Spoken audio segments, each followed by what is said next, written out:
तो गाइस मेरा नाम है अल्ताफ़ और मैं लेके आया हूँ आपके लिए एक न्यू सीरीज़ दी फेनेटिकल मार्शल गॉड। तो बिना किसी इधर उधर की बातें करते हुए शुरू करते हैं हमारे आज की इस नई कहानी को।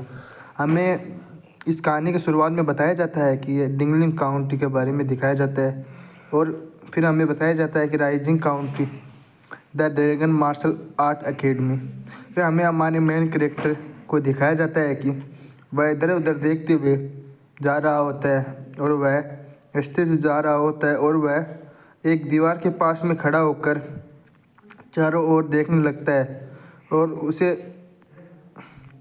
उसे कोई न देखते हुए वह एक दीवार छलांग लेता है और नीचे उतर कर चारों ओर देखने लगता है कि उसे किसी ने देखा तो नहीं।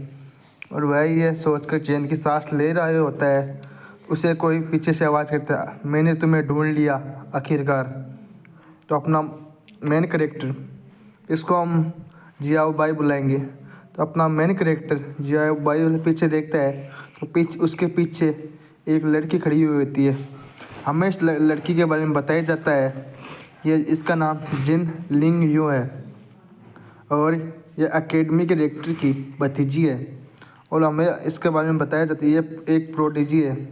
इसने अपनी 15 साल की उम्र में मार्शल आर्ट अप्रेंटिस के 6 लेवल को पार कर दिया है। और यह अपने हीरो को देखते हुए कहती है, मैंने तुम्हें ढूंढ लिया है। अपना हीरो कहता है, जियाओ भाई क्यों, क्या हुआ, तुम क्या कह रही हो? यह कहती है कि आपने बार बार एकेडमी के नियमों का उल्लंघन किया है और आप हमारे दायरे से बाहर चले गए हैं। यहाँ घूम नहीं रहे बल्कि खेती कर रहे हैं। आपको आंतरिक एकेडमी में, अपना हीरो कहता है, तुम तो अपनी आंतरिक एकेडमी में अपने साथियों के भी सबसे सर्वश्रेष्ठ हो ना।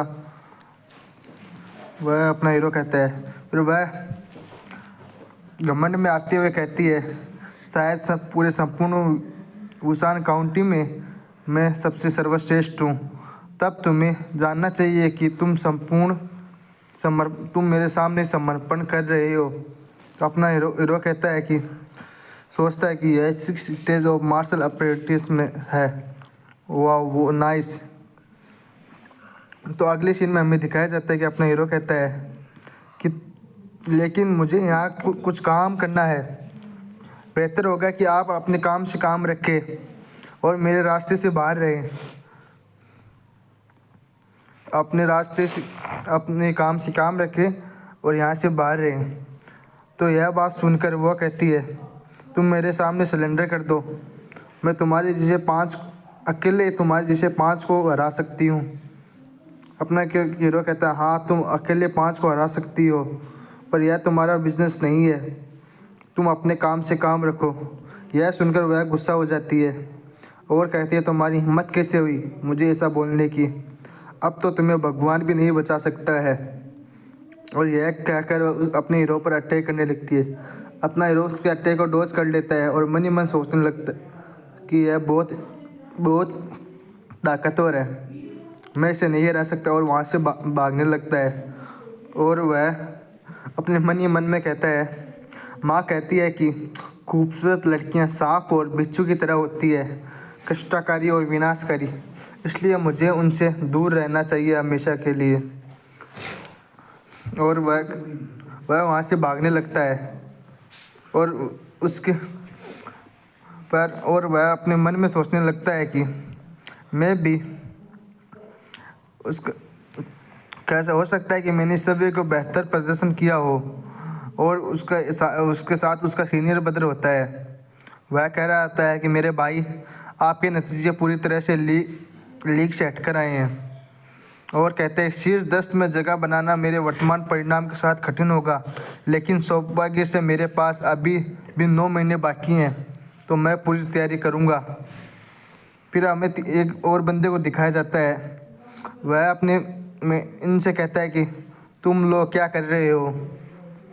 यह सोचकर वह दोनों घबरा जाते हैं और वह बहाने बनाते हुए कहते हैं, हम तो कुछ नहीं कर रहे, हम तो ऐसे ही कर रहे हैं। फिर हमें वो सीनियर बंदा एक लड़की के साथ दिखाया जाता है जो उसे फ्लर्ट कर रहा होता है और उसे कह रहा होता है कि तुम चिंता मत करो जूनियर सिस्टर, तुम चिंता मत करो जूनियर सिस्टर, मैं कंट्रीब्यूशन पॉइंट अर्जित करूँगा और खूब पैसे कमाऊँगा और आपसे मिलने के लिए स्क्रिप्चर पवेलियन में भी ज्वाइन हो जाऊँगा।